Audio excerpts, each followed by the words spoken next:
feet of the chamber on them. And how do you do that? 4 to 6 seconds, point A to point B, everything you got. Everything you got. Turn that shit up. Let's go. Welcome to the Scoop World Order Spygate edition. Somebody got caught doing something wrong, and I don't think Ohio State's going to say anything about it, but we heard about it, and we've got all the details. We're going to break down what was going on in the Mercedes-Benz Dome. It's not good. It's something very, very interesting, and we are going to get all into the details. So appreciate you guys tuning in tonight, because this is going to be a spicy one. With that being said, as always, we are thankful and grateful for you guys. Thank you guys for tuning in. We're going to crush this thing for about an hour, and then we're going to go tune into the rest of the bowl game. So I hope you guys are having a great night. The clock is ticking. The game is going to be here in 2 sleeps, so this is about to get crazy. That being said, I am going to bring in my good friend, Nevadabuck. Nevadabuck, you got a very interesting little note tonight from one of your people down in Atlanta about what was going on. There was a rumor, and then you got some pretty good confirmation. What did you find out about Spygate? Oh, hang on one second. You're in the red room. I got to put you in the green room. All right. Good. All right, go ahead. Okay, I'm glad I'm out of the green room. First of all, when I originally heard this story, I really thought that there was nothing to this story. I mean, so I was definitely not a true believer about stuff like this. And when I heard the initial report, I was kind of like, yeah, I don't really think there's a whole lot to it. But then I started digging a little deeper, and I started hearing from multiple sources down there that Ohio State found a camera that was recording their practice. And the camera was an unmanned camera set recording. And the interesting thing about it was pointed directly at the field. And so the explanation that they got from this was, oh, that was just a mistake, and it was just to film promos for the bowl game. And Ohio State's not going to make a really big deal out of this, but they really feel like they busted Georgia recording their practice. And now Ohio State's not going to make a big deal out of this, but then now they've got a policy of sweeping the entire field looking for these things in the days running up to it. So if they didn't think this was anything, I don't think they'd be doing that. So I think there was something to this. There clearly was some edge that somebody within Georgia was looking for, and Ohio State kind of busted them with the unmanned camera. So this is I'm not saying it's a scandal, but it's kind of a scandal, and it certainly got my interest, and certainly is going to make the game on Saturday even spicier than usual. Yeah, I mean, for me, I think this is a huge deal because, when you're taping practice, obviously you're getting formations, you're getting how they're going to line up, versus your defense or whatever, but you also could get the signals, which is huge. And they made an adjustment. I know that we've got a nugget that we're probably going to either go with tonight or tomorrow, how Ohio State is adjusting to the news that this unmanned camera was found. And kudos to Ryan Day and CJ Barnett and the security guys for finding this thing and thinking to sweep the stadium and not trusting Georgia or the Sugar Bowl, or excuse me, the Peach Bowl.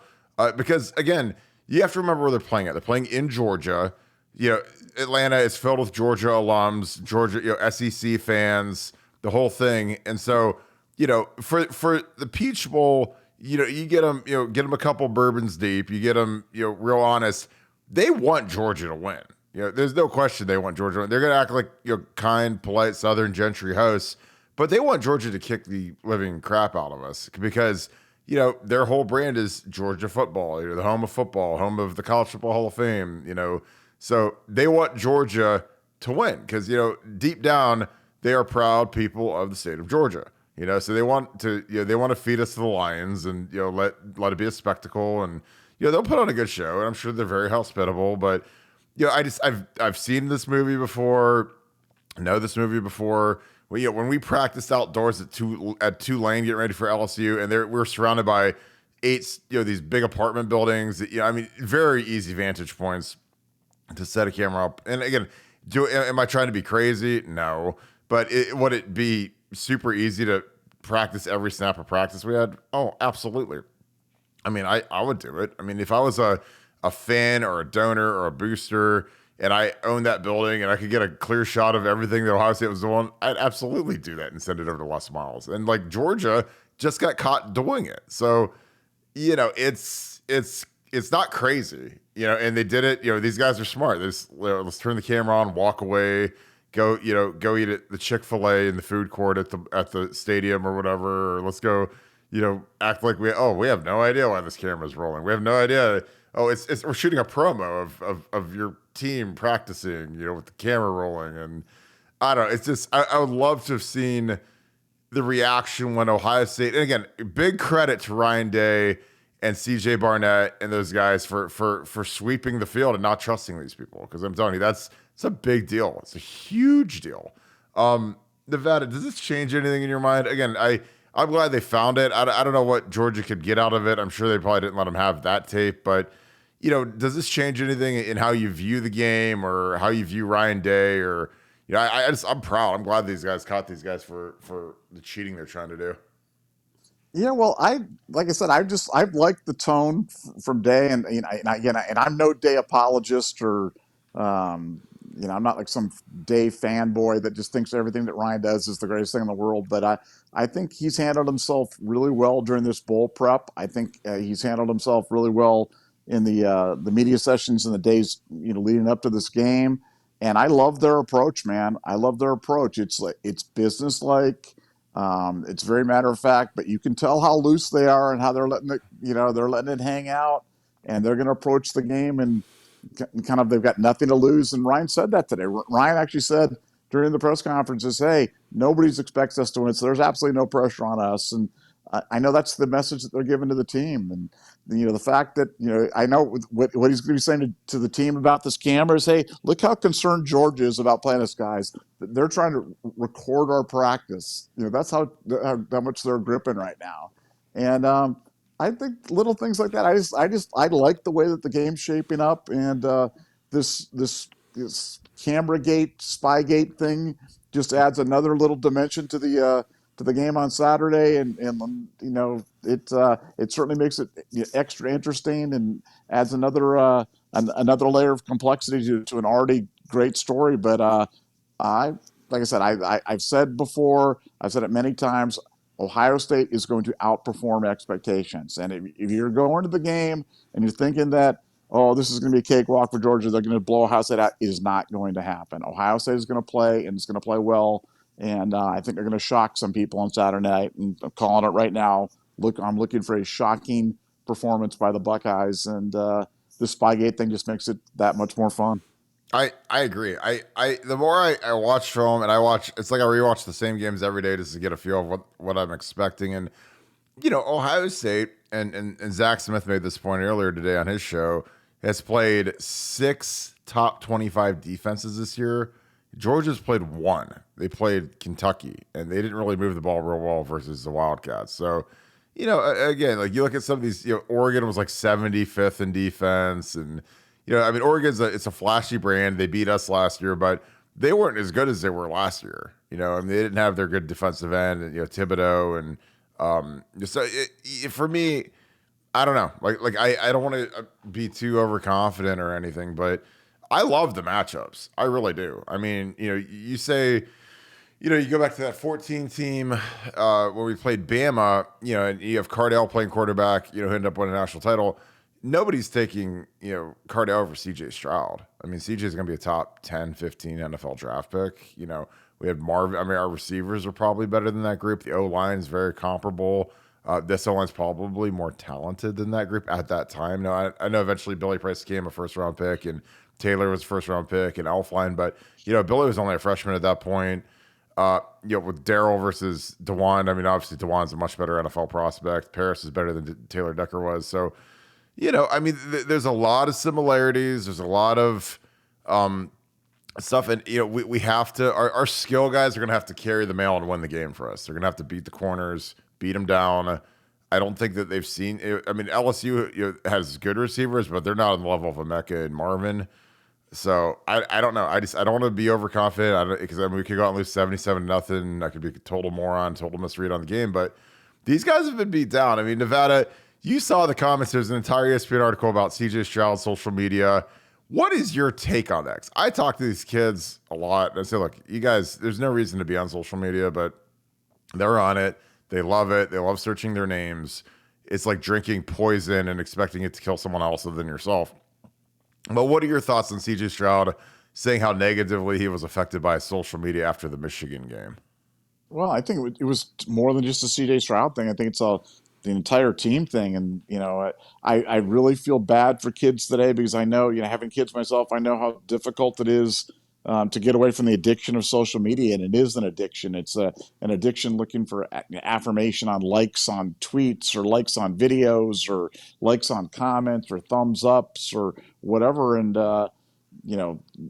people, they got their nose in the, Instagram or whatever else you're on, or TikTok, all day long. And, when you're reading the comments, it's not going to be positive. And especially you lose a game, you're an old man that played way back when in 2007 or something like that, before the age of social media. If you can imagine, losing those games and then having to read the comments in social media, I mean, it was bad enough just having to be like a normal civilian, let alone just immersing like the worst of the worst into your bedroom, with your phone every day. And so I feel bad for these kids. I feel bad for anybody who has to, kind of submit themselves to that. But don't think for a second it doesn't affect them, because it does. These are young kids. These are 18-year-olds, 19-year-old, 20-year-old guys, and the relentless attacks of social media are. Like you said, it's poison. It's poison for him, and I really do feel bad for him. As much as we want to think, oh, these guys are getting paid and they're getting NIL, and so I'm not going to feel sorry for him. As a father and as a fan, I genuinely feel bad for him, and wish they could put down the phones. But I know how difficult that is for everybody to do. Well, here's my thing. I mean, because obviously, we had a hell of a 90 or 18-month stretch where we got dragged, and we had people say some pretty nasty stuff to us. But again, I don't care, because most of those people are morons, so I don't even care what they think, because all of the smart people will actually know what really happened. But with these kids, the two things that are really going to kill these kids are NIL, because now people are going to say, oh well, they're not amateurs anymore. The student athlete thing's been dead for years, but now they're not student athletes, so I can beat on them like a professional athlete. And gambling coming to Ohio, which it's becoming widespread, and people are going to because I always thought that the most vicious people on social media and on message boards were people that lost money on the game, people that gambled over their heads, over their skis. We didn't hit the over, we didn't win. People get drunk, and so like Saturday, it is just like a toxic cesspool after a loss. It's really bad, and I always felt like the most vitriol came from people that gambled over their heads. They lost too much money. They got drunk, and then they just unleash hell on these kids. And I've always thought that. I think I'm right about that. Now these guys are gonna be able to place bets on their phones without an offshore account or a bookie or whatever. So there's going to be people that bet over their skis, and they're going to lose the ranch. And how do they get their pound of flesh back? They beat on these kids. I mean, Harry Miller, it's well chronicled what he went through. I mean, he was basically suicidal after reading social media posts, after reading about having 3 holding calls in the game, after having bad snaps, and people are they're disgusting. And honestly, that's the hard part, because the same people that drag you and are disgusting on social media are the same people that are going to be the first ones to buy all your national championship merchandise, all your, they're going to go stand in line for your autograph. They're going to do all that stuff, because that's just how it is. Like the pendulum swings really wide both ways between the ultimate adulation that you get from winning a national championship and the ultimate disappointment that they have from when you lose a game like Michigan, or you lose to Georgia, or you lose to Clemson, or whatever the scenario is. So, and I tell these kids, I'm like, look, you can't have it both ways. You can't be turned into a god when you win a national title, like Cardale and some of these guys on the 14 and 02 teams are, and then not have them be really angry with you when you lose. That's just kind of how it is. Because if you want the pendulum to swing this wide, which is what it's like at Ohio State. You got to go to like an Akron or Miami of Ohio or Northwestern where people really don't care, and and there's no expectations, and have the pendulums to swim, like this far. And that's just my opinion on it. And I've lived it as a player. I've lived it as a coach. I've been on teams that were undefeated. I've been on teams that won the Sugar Bowl, won the Fiesta Bowl, and I've been on a team that was 6-7. The year that Trussell got whacked and Luke, we were out there with Bowserman and Braxton as a freshman, and we were terrible. And so I've seen both ends of Buckeye Nation. I've lost national championship games. I've won big bowl games. I've beaten Michigan. I've seen it all. I mean, probably more than anybody in history, because I've seen it as a coach, as a player, all angles, and it can be nasty. And even after we lost to Florida, I mean, we had Facebook. I mean, trust me, people were finding us and writing us. Ryan Hamby was getting death threats on Facebook in 2005. So I know that's Stone Age. There wasn't Twitter, there wasn't Instagram, there wasn't TikTok. But I mean, I had to go to class the day after we lost to Florida, wait a second. Back in 2005, was it still called the Facebook back in 2005 or something like that?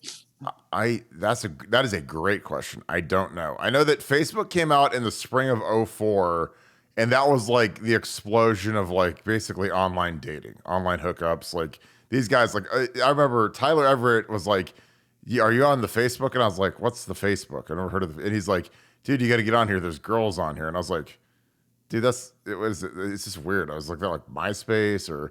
There's this thing called Black Planet that the guys were all on, and I'd be like, I'm not getting on that. And then like pretty soon, Black Planet. Oh, dude, that was the wave, man. For that 02 team, I mean, they were loving some Black Planet. That was like the hookup site, and I mean, obviously, like I don't have any business being on Black Planet, but a lot of the homies were. But I just laugh because I sit there and I'm like, you look at where it's at now, and the way the culture is now, and it's like, man, like social media, it ruins more lives than like meth or drugs or alcohol. Social media, like kids like kill themselves over what they see in social media, and athletes are no different. I mean, these athletes, man, there's guys that are making $40 million in the NBA that are sad and depressed because they read mean tweets and mean Instagram posts and you suck. And I would sit there and I'd be like, man, I don't care what you say, because I made more in a quarter of basketball than you'll probably make in your life. So whatever. But I don't know. It's a weird world right now. God, we are on a hell of a tangent right now. You had anything to wrap this up when we get back to some Peach Bowl talk? Well, no, just I can't imagine what it was like being back on the Facebook there when you were there with Mark Zuckerberg and his partner, just the three of you guys forming that. That must have been really exciting. The Winklevoss twins and Kirk Barton. When did you first hear of the Facebook? Like last year, probably. You still haven't heard of it? No, I'm still on MySpace. It's kind of lonely on MySpace right now. There's like 4 of us or something like that, but I'm waiting for it to come back. Well, I think the funny thing is like back when Facebook first came out, it was super cool because you had to have a college email address to make an account. So it was basically just for college kids. So I mean, there was like instant verification that you're actually talking to like a college person, because and like when your school got it, it was like a big deal. Because like Ohio State was like the first school in Ohio to have it, and then eventually like Kent and Akron and all them got it. But it was just nuts. I mean, I remember I was like, this is like so weird, and it turned into I don't know. It was, man, our comments are going crazy right now. Holy cow. But Nevada, we're getting down to, I mean, the hay's in the barn now, man. They got a walkthrough left tomorrow. They're done with practice. 1 day to go, one more sleep to go. Tomorrow is the best Friday in football for Ohio State.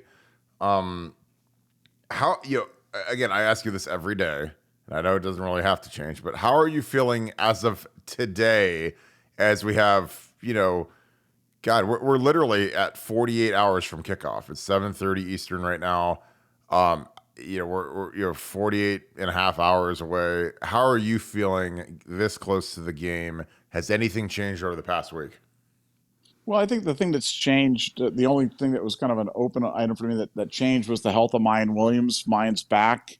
There was concern whether they were holding him out as due to injury or re-injury, or if it was really the flu as we had reported, and it really was the flu. They put him on IVs, give him some bed rest, some chicken soup there for a couple of days, and he's back and at it. And there's no reason to believe that he won't be 100% full go on Saturday. And I think that's a positive. I've said before that I was kind of indifferent about all the running backs and still feel that way. But a healthy Mayan Williams is certainly not a bad thing. And I think for Ohio State, they're going into this as healthy as they've been all year long, and healthier than they've been in a while. And that's a real positive. Like I said, everything about the game is setting up beautifully. Even this last little, alleged cheating by Kirby Smart and the secret camera filming the practice. I just think this all just plays right to the Buckeyes' benefit. And I was looking at some stats earlier. Ohio State fans. Ohio State's not an underdog very often. Let's put that right out there. But in the last 20 times Ohio State has been an underdog, they're 16-4 against the spread. 16-4. So that should tell you, they tend to, when they get put in these spots, they tend to overachieve. And that's why, a lot of people are asking, how can the line still be at 6.5? And when all these bets are coming in on Georgia, it's because Vegas is afraid to move that line up to 7 because the sharps will jump all over it, because Ohio State plays well in these spots. And everything I'm hearing about the game plan, about the health, about the psyche, about the mindset, about what they feel that they did wrong, about what they feel that they can do right, and about this Georgia team is pointing to a really big effort by the Buckeyes on Saturday, and feeling really good. And I'm ready to call it right now. I'm calling big effort for the Buckeyes on Saturday. Buckle up. It's going to be a heck of a game. Yeah, I love our matchups. It looks like their backup right tackle is going to be going, Amarius Mims. That is a kid that jumped in the portal earlier in the year. I don't know if he's all in. He wasn't all in earlier in the year. He literally was a portal guy. He was a guy that I thought Ohio State should have went after. A true freshman last year. I believe he's a true sophomore this year. Their starter's out, it looks like. So, if I'm Jack Sawyer or JT or one of those guys, I would bull rush him into eternity the first play, headbutt him, go after him, let him know what's up. First play of the game. That guy is, again, he's not used to the spotlight. He hasn't played a lot. So I think you have to go after that kid hardcore. The bright lights, loud, and just get after him. We have a super chat. Appreciate you, CJ. I said, love the show, guys. Appreciate you guys. Appreciate the love, everybody. And I've been hearing the same rumors about the cameras. I'm glad they found out about it with Kirby. And again, I wasn't looking for this. Like I wasn't like, oh God, let's go. The cameras are out and it has to be true. But we just got some really, really good sources and got some good text messages tonight. And I was like, should we go on this and make a podcast on it? Because I mean, it, again, like you always, when you get information, you kind of have to filter it, consider the source, verify it, and like, we got it from rock solid people. So I mean, that made it, people that are deep inside the team. And I was like, man, this is a big story, And again, Ohio State's not making a big stink of it. Like Ryan's not going to come out and say something at the press conference, hey, we found a camera, because there's plausible deniability. Because Kirby Smart say, oh, I have no idea what you're talking about. And the Peach Bowl guy must have been leaving the camera on and, getting ready for a promo shoot. Or sure, like, of course. You got a camera pointed right at the field while we're practicing. And, I have no idea. Because you can always put degrees of separation. Again, you got to follow the breadcrumbs, because Belichick obviously got caught for Spygate. Saban is that's his mentor, it's his best friend, and then Kirby Smart is that's kind of what Belichick is to Saban. Saban is to Kirby Smart. So I mean, the apple doesn't fall far from the tree. And again, these guys are sophisticated. It's not like Kirby Smart went up there and set the camera up and is sitting there holding the tripod. Like they've got 8 degrees of separation, or they can deny it. But that's how the game's played. I mean, that's why these guys are good in the SEC, because they do stuff and they never get caught, because there's so many layers of separation. And God bless them. I mean, that's why they dominate, because they know they've figured out how to cheat. They figured out how to do it in recruiting. They figured out how to do it in this stuff. And people always say, oh, they've never been caught. They've never shown me where there's been an infraction. I was like, well, they're too sophisticated for that. So this is how they roll. But I love the matchups. I mean, again, I keep going back and, where could they get us? Obviously you have to hump on Jalen Carter. I mean, if Jalen Carter gets off in this game, then I don't want to say you should fire the offensive staff, but it's just like you can't let a guy like that get off when he's really by far the best guy. He's like the Aaron Donald. Like Aaron Donald is by far the best guy in the Rams D. Can't let him beat you. You got to double team every play. You got to cut him. You got to wear him out. You got to chunk him with the running back. I love that word. Urban always talked about that. And it's like you gotta make his life miserable. And there's ways to make a defensive tackle's life miserable, but you can't just let him go one-on-one versus Matt Jones because that's a terrible matchup for us. Even if Matt's healthy, he's not on that level with you. And maybe he is. I hope he proves me wrong and he just handles him one-on-one. But why fight that fight when you don't have to? I love our defense. Again, we watched some of the Michigan film last night, and guys, like we were really close. I mean, I know like it sounds crazy when you look at the stats and give up 250 yards rushing and 75-yard touchdowns, and how close could you be? But it's like you watch the film, and you're like a yard away from making a tackle, or a foot away from making a tackle, or a moment of hesitation away from making a tackle, and it's a totally different ballgame. It wasn't like we were just getting dominated, blown off the ball, like destroyed. It was like, no, we had like one guy screw up and it went for 75 yards. And again, Jim Knowles runs an aggressive style, and I think he's gonna be very aggressive against these tight ends. I think he's gonna put in a guy like Josh Proctor and have him go knock the hell out of Brock Bowers and set the tone early. And I think you have to throw a bunch of different pitches. You can't just throw fastballs. You gotta mix in a changeup, mix in a screwball, a cutter, whatever. Nevada, what do you foresee? How do you foresee the game starting off? Do do we do tempo? Do we go no huddle? Do we blitz them early? Do you have any feel for what to expect at the beginning of the game? Well, I do think we're going to go fast, but I want to go back to the camera just for a second. Did you think that it was like stuck up in like a nanny cam, like an UGA, like a stuffed UGA or something like that, where they had like the little thing coming out of his nose or something like that? Or do you think it was like? I think it has. It's got to be something with a zoom, and it's got to be something in HD or 4K. I mean, you don't need an iPhone can record in 4K. I mean, literally, you could put an iPod in a tripod and film the practice and stream the practice. I mean, it's not.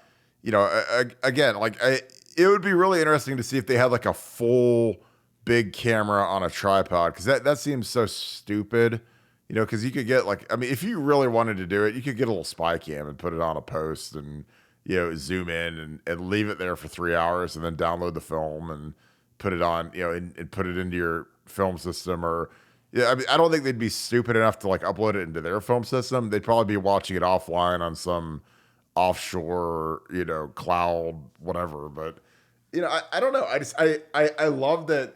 I love that we found it. That's like the greatest part, is the fact that we actually found it and they swept it. And then Ohio State, I'm sure they said something behind the scenes, but they didn't say it directly to the media or Kirby Smart. And again, I wasn't looking for this. I wasn't like, ooh, man, I'm going to go hunt this one down. Ooh, man, I can't wait to see if the Spygate thing really happened. Because when I first saw it, I kind of rolled my eyes. I was like, yeah, whatever. But after tonight, with the people that said it to me, I was like, okay, this is real. There's real smoke there. This isn't just some dumb internet rumor that came up on a message board or whatever. And because it was on Bucknuts, I think yesterday or 2 days ago, and people were like, yeah, right, whatever, it's stupid.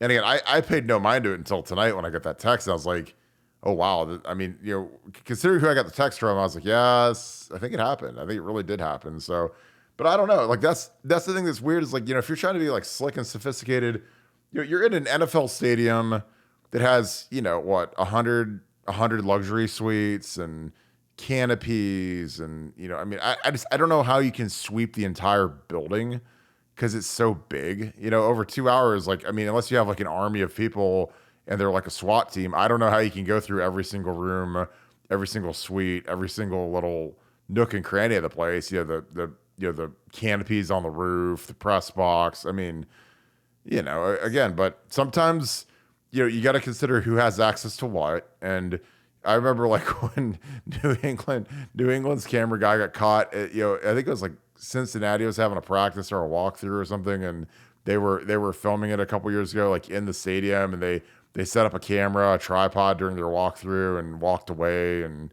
it's not always the most sophisticated, CIA level operative that's doing this kind of stuff. And it might have been, someone that can just say, oh, I wanted to watch Ohio State's practice or whatever. And because again, there's always like a what's the word I'm looking for? Like a patsy, where you can say, oh, it's just some crazy guy. He's some crazy Georgia fan. He's trying to help out and whatever, So you can always have the plausible deniability. But I don't know. It would be interesting to see where it was found at, how it was found. Obviously the reaction to because again, when you're walking around, you're not expecting to find a rolling tripod, but when you do, you're like, holy cow, like it really is true. And I know that Ohio State's taking some measures right now. Like I said, we'll get into that tomorrow, to prevent the sign stealing and that type of deal. But it's going to be really interesting to see what else they do in wake of this, and if it was caught any other days or whatever, and if they change signals. I don't know. There's a lot of gamesmanship, and like Kirby Smart yesterday, when the media was available, had the team do literally calisthenics and stretches and conditioning drills for 20 minutes because both teams had to give the media like a 20-minute window to watch practice. And then today, they did yoga for 20 minutes. So, Kirby Smart isn't showing these idiots anything. Like these media people that walk in and think, ooh, I'm going to get to look at what they're running and who's running where and some depth chart stuff. Like Kirby Smart doesn't give any of those people anything because he hates them. So in most cases, and every coach hates the media because the media, they're the first people to turn on you. They're the first person to write negative stuff about you. So that's just kind of the relationship you're in when you're a football coach, a head coach, a coordinator. Because, those guys that'll smile on your face at the press conference, they'll write the most backstabbing, terrible article about you as soon as you lose a game or you lose a commitment or whatever. It goes really fast. And these guys, I've seen it, I've lived it. I've seen, when we lost to Florida, LSU, when Trussell got fired, I've seen the media just crucify people, and it's ugly, and it's the local guys just as much as the national guys. Obviously the national guys can be much worse because they don't live in the town. They don't have to go cover the stupid media thing every week, but and that's what always cracked me up is like we give these national guys all this access, and I'm like, those guys kill us. They absolutely crucify us. Like, oh, come on in, come on in and walk around and hang out with the players and coaches, and I'm like, those guys are just like they're the worst human beings on earth. But I digress. I don't know, Nevada. What do you think? Do you think it was like a Teddy Ruxpin or like the little camera that was on Wolf of Wall Street, or what are you envisioning from the Georgia Spygate? Well, that's what I'm just thinking. Ryan Day's got to respond. He should put out some like Brutus the Buckeye head with like a secret camera in it or something like that, and put that out there. You know what I'm saying? We need spy versus spy. We need a little counter espionage, and I think that's probably the answer. We're just the guys that do it. We need to fly a drone in there. I need a drone pilot to contact me via the site, and let's fly a drone in there. Let's record the calisthenics or the yoga, the hot yoga that Georgia's doing, and see if we can discern anything from it. I think a drone would be an excellent investment, excellent idea.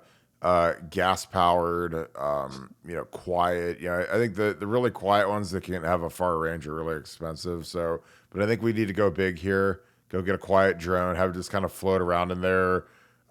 Maybe it could go through the Chick-fil-A line before it leaves, and like get like a little claw thing that can grab a bag of Chick-fil-A and fly it back to the house. That'd be awesome.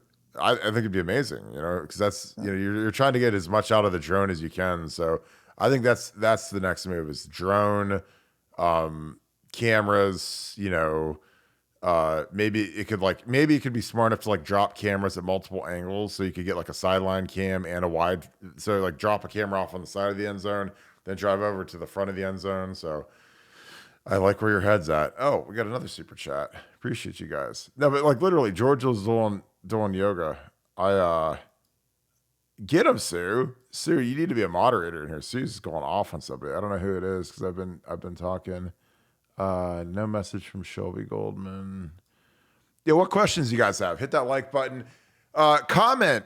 I'd love to hear in the comments and in the chat. Do you think how big of an advantage is it if someone tapes your practice? I mean, obviously, I think these coaches know it's a huge advantage, but do you think it's a big deal? Nevada, do you think it's a big deal? I'd love your take on that. I mean, I think it'd be a big deal if you could kind of get if they were scripting like the first 15 plays or something. Um, and clearly, you probably, I mean, the reason that teams do it is that they're getting some sort of an advantage. So I guess you could get some sort of an advantage out of it. And I, again, Belichick thought it was worth enough of an advantage to do it and cost themselves lots of money and first round draft picks and all sorts of disdain from the NFL. So, if it's good enough for Belichick, then I would have to say that you certainly could get some sort of advantage. But again, to my original point, when I heard this original story, I did not believe it, and I did not give it a lot of run. Probably just because I dismiss generally stuff that I hear on the internet, knowing that 99% of it's garbage. But this is that 1% of the time where it wasn't garbage, and there was a little bit of gold in there. So it's definitely making things interesting for sure. To kind of not that the stakes aren't already huge and all the chips are in the table on Saturday, but it certainly makes it even more interesting as far as I'm concerned to have this little subplot of Spygate going on. No, I agree. I think that if you really drill down and if you can get film on specific parts of practice, like if you just watch the whole 2-hour practice, you're like, okay, now they're doing a red zone session. Okay, let's see what they're trying to do versus us in the red zone. Okay, this is a concept. This is a concept. Okay, they put Marvin in the slot, Emeka at the Z. This is the route combination they like to run. On the 20-yard line, the 15-yard line. Stop telling him, Kirk. Stop telling them what they're doing. Stop. They're running slants. They're running. What is it? What's funky run with Lamar Jackson? Looky. What is it? Peak zone funky. Peep zone funky looky. Yes, that's what. Yeah. That's read option with Lamar Jackson and Bo Jackson and throwing it to Jerry Rice. Like have fun stopping it. Or whatever. Yeah. But I mean that's where you can get real value. It's more just okay in the red zone. These are the concepts. Okay, what are they going to do in goal line? Because you always run. When you're moving the field on a Thursday, you run a goal line play, you run a red zone play, you run a 2-point play. I mean, really, the best day to film in a day that I don't think they'll be able to film would be tomorrow, because I would imagine tomorrow they're going to have the walkthrough at the hotel. They'll just do it in the ballroom and kind of move up and down the ballroom. You don't really need a full field for that because you're not running or anything. But that's always a really good day to do because, tonight the coaching staff is, they're cutting room floor. What plays are we throwing out? What's the final game plan going to be? Because, you start off with, just in a round number, say you start off with 100 plays you're going to call in the game. By the time it's tonight, you're down to 55 plays, 60 plays. You don't need 800,000 plays. You need like 55 or 60 with different formations and different motions so that it balloons into being 100, 200 plays. So it's I think that the Friday walkthrough, which again the Patriots were filming Friday walkthroughs. That's the best thing to get because then you're really seeing what they really like to do.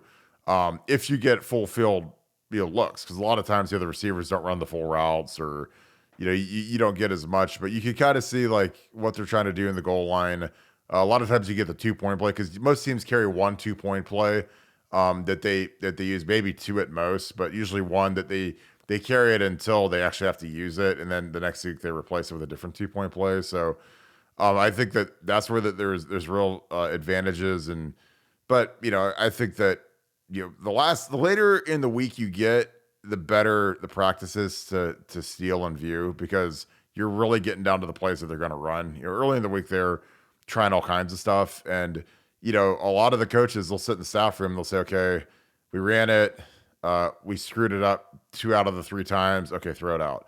And why did we throw it out? Why did we do it? Well, Marvin didn't get the rub route right, or the back isn't comfortable with it. The back doesn't like to play. Whatever it is, like that's why things get cut. Because it doesn't take much to cut a play. Because if the players don't like it or the players screw it up, it ain't gonna get called in the game. Period. So you got to get back to What do the players like to run? What are their favorite plays?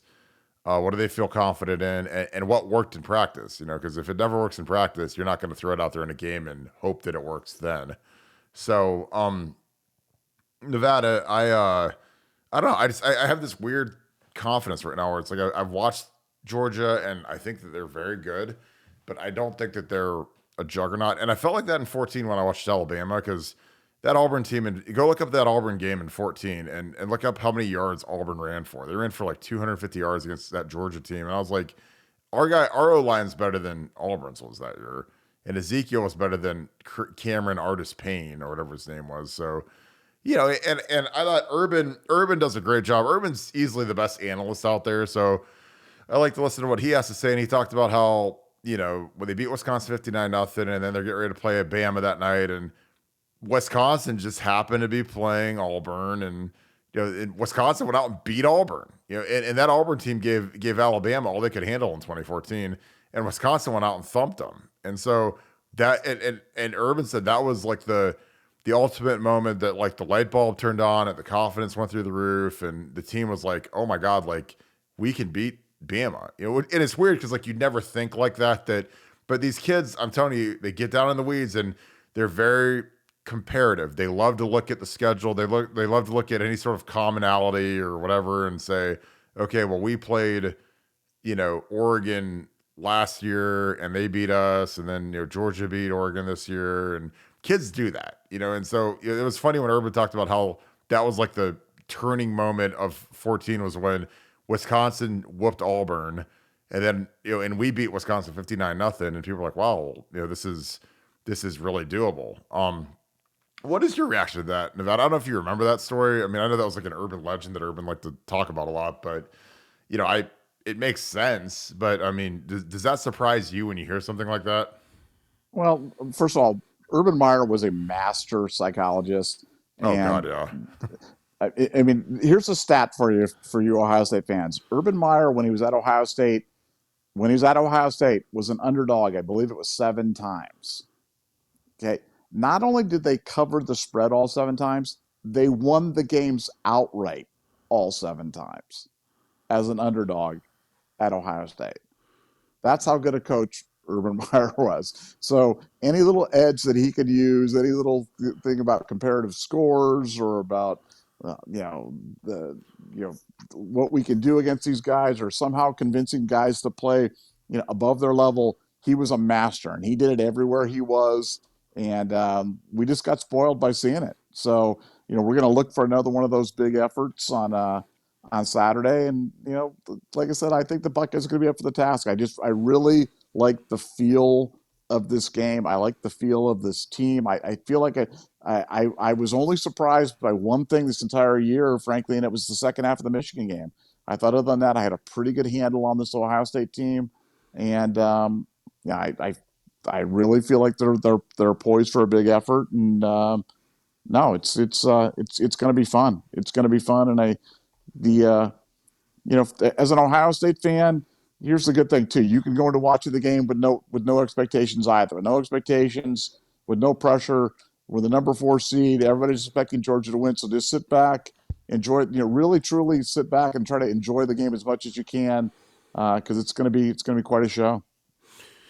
I agree. I think it's going to be, again, when you're the underdog and you're in Georgia and they're the defending champs, you have nothing to lose. And I was thinking, when's the last time a team repeated? Did Alabama repeat at some point? I mean, it's, winning a back-to-back national championships is really, really, really hard to do, especially in modern era football. It doesn't happen often. I mean, we slipped up obviously in 2002, we slipped up in 2014. I think Georgia's due. I mean, Georgia's due for a slip up. I know that they'll be coming out like fire because they're in Atlanta, they're in their home state. But sometimes I think that could be a negative thing, because you have, kind of the home crowd, the home cooking. You've got, you might think it's going to be a little easier. You think that, everyone's going to pick you to win. Again, I've been in those shoes. We played better against LSU when we were the underdogs and everybody, picked us to lose, than we did against Florida when everybody picked us to win. Because, when you're the favorite and everyone's projecting you to win your second national championship, that makes it harder. I think when you have no expectations like Ryan Day and CJ Stroud, and the fact that we lost and we went out and got thumped, and these kids have been beat down, and these kids are angry, and these kids have been practicing in a very nasty way. I mean, it's been a nasty disposition because, when you have a bunch of morons and idiots and the sludge, the worst human beings in the Ohio State fan base attacking these kids nonstop. These kids don't get to punch the fans. They don't get to punch or beat up the morons that are saying that stuff and hiding behind screen names, but they do get to go against each other in practice and take out that anger and that aggression on each other. And that's been happening a lot. That's not a guess. I talked to guys on the team, talked to coaches on the team, and guess what? They said it's been really nasty, and it's not. And you want to say it's not anger towards each other, but I mean, when you beat these kids down and you make them angry, and they get a chance to kind of right the wrong and get after something and go beat something up, it's no different than someone beating up a punching bag, someone, whatever. I mean, it just, and I love that. I love that this team has been really banging in practice, like banging full pads. I mean, Ryan's had him in full pads more now than I think he ever has, which is great. I love it. Physical, tough, and that's what you're going to need on the road against a team like Georgia, because Georgia's entire mentality is physical toughness. And, our guys, we talk a lot about toughness and toughness, but are we actually really tough? I don't know. And this is the ultimate barometer, because you're playing the Georgia Bulldogs, who that's their entire mantra is physical toughness. So you go beat these guys, then yeah, you're real tough. I mean, you're tough. You're the new toughest kid on the block. And again, the more I look at just the numbers, the matchups, who Georgia's played, who we've played, I love it. I think we've seen multiple secondaries that are as good or better than Georgia's. I think Penn State's is much better than Georgia's. And, like I said, they gave up 500 yards last time they played in the air. So people can say junk time, whatever, but I mean, LSU had their backup quarterback in too, slinging it all over the field on them. And they've got good receivers. They don't have Marvin and Emeka. So it could be false bravado, it could be insanity, but I love the matchups. I keep saying it. I think that our offensive line has to play much better. They have to play lower. They have to play better with their hands. And I think they can. And I think, not having Matt Jones from Michigan really hurt us, like in a major way. I mean, Matt's one of those guys who's unheralded, probably won't get drafted. He might come back for a 6th year. But he's a physically strong guy. I used to ask, guys on the interior D-line, who's the hardest guy to go against? And years ago, someone said Matt Jones. And I was like, Matt Jones? Really? Like, he's even played. It's like, no, he's just really like a cock-strong guy. He's a strong dude. Like, and there's some guys that are like that. They're hard to bull rush. They're hard to move. I know that he's been hampered by a bad ankle. And I wish that when the media was available for practice, when these guys spat their ankle, a spat is when they tape the outside of their shoes. A lot of times guys do it because it looks cool, but there is some utility for offensive linemen to spat. Like when I was in the NFL, I would tape my ankles and spat because it gives you a little bit more support in case you get rolled up. But I wish he had spat both ankles so that the media, I wish all the O-line would just spat all their ankles so that it's not just one big giant tape job on his right ankle and everyone's pointing out, oh, his right ankle must be what's hurt and he's hobbling along. And, I don't know. I just, little things like that annoy me.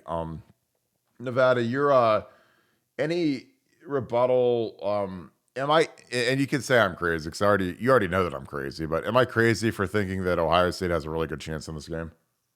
No, I don't think it's any crazier than asking the question why, after this story about this camera's broken, how nobody in the credentialed media has even asked the question.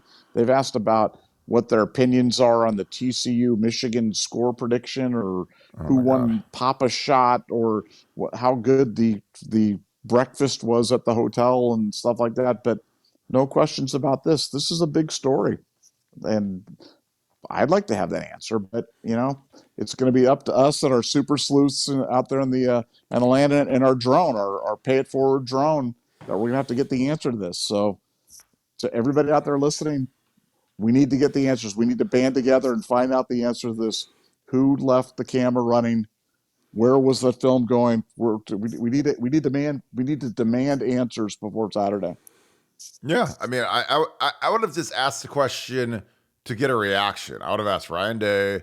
I would have asked the coordinators, whoever's available at media day, just get a reaction, because of course they're going to deny it, and oh, I haven't heard that or whatever. But I'd like to get the facial expressions and the reaction to see, if there's any level of anger, because I mean, I imagine there would be, because excuse me, I'm sure Ryan addressed it with the staff. He might have addressed it with the team. I honestly, at this point with Ryan, I doubt he would address it with the team, because I think he would just dread one of the players going with it on social media and making it into a bigger spectacle than it already is. But, I mean, it's a big story now, and again, I don't think that, I think Ryan is being really smart about this, because he doesn't want it to be an excuse. He doesn't want it to be oh, well, they taped our practice and that's why they beat us. And, because again, no matter what you say, people are going to use it against you. So I think that's why it's to stay under wraps. But man, what a story. I mean, and again, that's why I don't trust those guys as far as I would throw them. Those SEC guys, like, you got to come practice in their building, and it's a stadium they play in. I mean, they played in the kickoff classic there. They play in the SEC title game. They play there every year. It's in Georgia. And again, like, it only takes one, guy to say, oh yeah, you can use my suite, or you can use my thing, and oh, I got to go change out the picture frames in my suite. Do you mind if I bring my tripod and my handy cam in or whatever? Because I don't know. I look at it. It's such a big building. If you really want to take practice, it just wouldn't be that hard to do. And nobody would ever know. I mean, I think that the only thing that the guy did is he forgot to put the piece of tape over the little red light that's blinking while the camera's going. So that was probably where he got caught. Well, bowl game madness is going on. Oklahoma, Florida State, Nevada. Are you watching this one right now? First half under King? Not watching it, but for all you guys that follow Buckeye Scoop, we've been turning you guys on to a money machine. Basically, bet the first half unders on these bowl games, and you're making a lot of money. 2 more bowl games today down. Both first half unders hit. So we're handing out free money at BuckeyeScoop.com. Anybody who's a gambler, and now that with gambling becoming legal in Ohio on January 1st, it's just basically going to be sit on your phone and make money all day long on these free picks that we're handing out. So enjoy the gift from Santa Nevada today. Well, Texas, Washington tonight. That's a big one. Number 20, Texas. Number 12, Washington in the Alamo. It's funny. The Alamo Bowl has gotten better and better, I feel like. So you got to get to see Quinn Ewers versus Michael Penix. My boy, Quinn Ewers. No Bijan. I mean, he's going to be really short-staffed up there, but that'll be a good one to watch, a fun one to watch. I love these games that kick off at like 9 and 10 o'clock at night, because it's just like great. We get to watch Wisconsin start at 10 o'clock. It's kind of like Pac-12 after dark. Nevada, Sue, you need to join BuckeyeScoop.com, because you're on all these lives and you're really hilarious. She asked, why won't Nevada? This is a great question for you. Why won't the media ask about Cameragate, Spygate in a press conference? They'll ask about any other dumb question, but they won't ask about this. Why is that? Well, it's it's just the way that the media goes. It's like the media kind of senses that Ryan doesn't want to talk about it, so they're not going to do anything that kind of upsets Ryan or do anything. So that's why they feed him all these softball questions, and it's the way that the media has always played it, and it's uncanny. You can go back and watch these press conferences, and he's just got them kind of bullied where, if they say something that's out of line, he snaps at them, and they just run back into their little hole. And this isn't exactly New York in terms of challenging guys on the media, but this I guarantee you this would be a big story somewhere else. And like you said, it'd be at least worth asking the question just to hear the response. And he may just laugh it off and just go, "Oh no, nothing to it, just internet craziness here." But I don't know. It makes for an interesting story on a Thursday night, that's for sure. Yeah, and again, I think if this was the other way around and Ohio State was filming Georgia's practice, and again, allegedly, like if they had the giant, again, I could just like see if they had like, say they had like Funky, who is son of Nevada, is his nickname, and he walks in with like the Brutus Buckeye head on, and the one eyeball is just like a black lens, and then the other eyeball is like the regular Brutus eyeball. And he's like walking around, like hitting his head and doing all the little Brutus mannerisms. And they're like, "Man, Brutus, that's weird. Your left eye really looks like a Canon camera. That's really weird." oh no, this is my new and improved artificial intelligence, Brutus. I can walk around better with it. Like, I think Funky would be excellent at that. Yeah, no, he'd be in, but and again, Brutus doesn't talk, so you'd have to pantomime all those little answers out and stuff like that. But definitely he'd be in for it. Well, I mean, Brutus's go-to is where he like hits his head like on the side. I mean, they even did that Yeah, in the yeah, old video game. So I mean, he could just always, if he doesn't understand it and he says like no habla, he can just like hit his head. You know, like, hey, I don't know, yeah, I have yeah. CTE. So, but I'm gonna get cranked up for this. I gotta go watch. My wife went to Free Shoes University, so I'm gonna go watch the end of this. It looks like it's 18-17. That's like scoregami in the third quarter. So I'm gonna go crank this up. We appreciate all of you guys tuning in. Nevada, do you have any parting shots? Georgia, if you are recording this, we will get you with a copyright strike. We promise. That'll be all over your YouTube channel. So do not record this the way you recorded Ohio State's practice. Allegedly. Allegedly. Yeah. Any parting shots, Nevada, to end the night as we are now 2 sleeps away from the Chick-fil-A Peach Bowl versus the Georgia Bulldogs? No, just loving what I'm hearing. I really am. And I've been through good bowl preps. I've been through bad bowl preps. I've been through dissension. I've been through loss of focus. I've seen it all. Been doing this a long time, and this is gonna be a good effort. They're gonna put on a good show. Whether that's good enough to beat a really good Georgia team, we'll yet to see. But it's gonna be a great effort, and I'll put my reputation on that one. I agree. I'm just telling you, the way, the vibe I get from the people in the program. I mean, again, the anger is palpable. Like, you can't make it up when you've been just beaten, because it's not just getting beaten down by the national media and by other fan bases. Like, our team's getting beat down by their own fan base, by the own people that like love them and Buckeye Nation and the best damn fans in the land. It's like, these guys are killing these players. And I tell these guys, I'm like, look, you guys win this one. Just remember who rode with you and who didn't. Because I mean, that bandwagon, they beat Georgia, man. That bandwagon is going to be loaded up. Every flight to LA is going to be booked. Every flight's going to be sold out. All the posers are going to be showing up wanting to be back on the Ohio State bandwagon. I'll be like, look, we were disappointed, but I didn't kill these kids.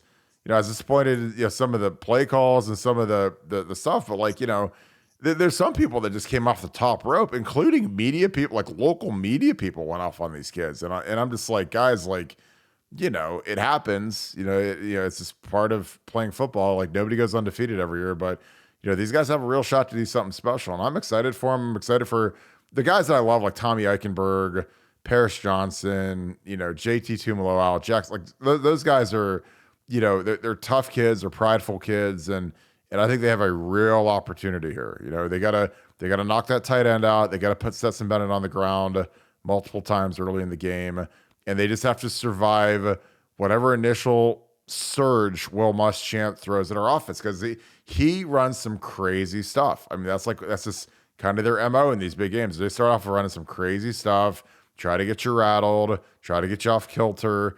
And you just have to survive that. You survive that initial wave. You pick it up. You punish them. If they're going to blitz and you can throw the way Michigan threw on us, then just punish them. Make them pay for it. Because I don't think they can hold up on the outside versus our receivers. I just, and our receivers have to play the best games they've played of their entire lives, better than the Rose Bowl last year for us to win. So they got to get separation. They got to, 50-50 balls have to be 80-20 balls. They have to go get it. And carry us, because in games like this, your skill guys have to win. Like when we played Notre Dame, beat them, Santonio Holmes, Ted Ginn, Troy, those guys carried us. The lines were kind of a push on both sides between Notre Dame and Ohio State. The skill guys were the ones that made play. Antonio Pittman broke away from them. The skill guys have to make plays. Like with Florida, Ted Ginn broke his leg. The whole thing went out the window. Our best player was hurt on the first play, so the dream died almost instantly. So. And you have to have the impact guys. And when we lost LSU, our skill guys were good. Beanie was good, but we dropped a touchdown pass. We didn't get separation, and that kills you. In these big games, the skill guys have to be the ballers. They have to dominate on the edge, and I think we have the guys to do it. And again, I think these guys they're talented, they're prideful, they want to amplify their NFL draft stock after some of these guys got dinged versus Michigan. So it's going to be exciting. So I'd already asked you once about it, but any final thoughts as I'm truly going to wrap this thing up now. We're at an hour. Appreciate all of you tuning in, but any final thoughts, Nevada? Bet the Dallas Tennessee under tonight, under 40 and a half. God. I mean, Tennessee's treated that like a preseason game. I mean, they've got Josh Dobbs, who they signed a week ago, starting at quarterback. Oh my God. Yeah, so I'm going under 40 on that, and let's all go to the window and get happy. Go get that money. All right, I appreciate you, bro. I'm going to wrap this thing up. As always, thank you guys. We appreciate you guys. Thank you, Sue. I see a lot of you guys on here all the time. We appreciate you guys. I hope you guys are members of BuckeyeScoop.com. I think you guys need to be. It's cheaper than Netflix, and you'll get 10 times the use out of it.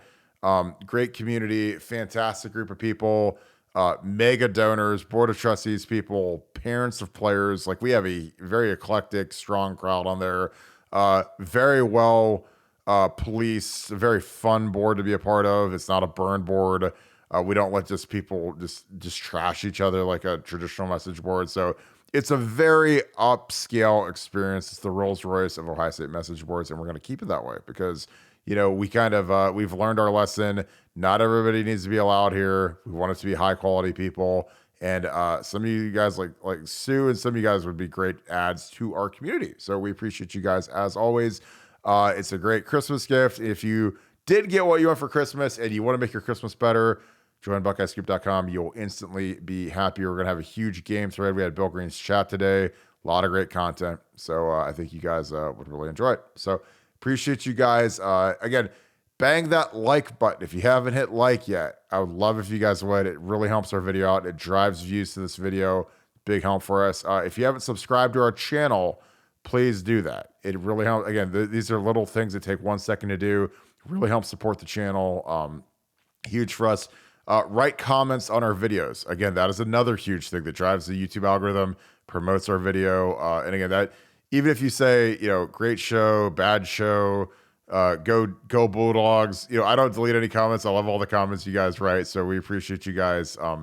Again, we love having comments. Comment, who needs to be the MVP of the game? Is it Matt Jones versus Jalen Carter? I want names. I want to hear who you think. Is it Marvin? Does Marvin have to have, you know, give me a stat line, 10 catches, 200 yards, 3 touchdowns for us to win. You know, give me the numbers that you guys are projecting in your heads. I know you guys, big Friday tomorrow, big work day tomorrow for you guys. And then Saturday, it is party time. It is go time for the Buckeyes. And also shout out where you're from. I love when you guys do this. So please write where you're from. Say, you know, I've got people from Canton, Ohio. I got people from Naples, Florida. Got people from Alaska. Got people from Japan, Indonesia. I've had people from everywhere. If you're listening to this on an audio podcast, if you guys could subscribe to iTunes and Spotify, download them every day. You don't have to listen to them every day. I'd love if you listen to them every day. Those are huge for our numbers, and they really help us grow the channel. Leave us a 5-star review on both platforms, and we will love you forever and ever. And if you do that on all of our platforms, it guarantees Ohio State will beat Georgia. I promise. Just kidding. Love you guys. Appreciate you guys so much. Thank you so much, Buckeye Nation. Thank you, Scoop family. I will see you guys on BuckeyeScoop.com. About to jump on there for this big Alamo Bowl between Texas and Washington, watching former Buckeye Quinn Ewers. So I hope you guys have a great rest of your night or day if you're listening to this on Friday morning. And as always, we appreciate you guys so much. Go Bucks. See you on BuckeyeScoop.com. Time to beat the Bulldogs.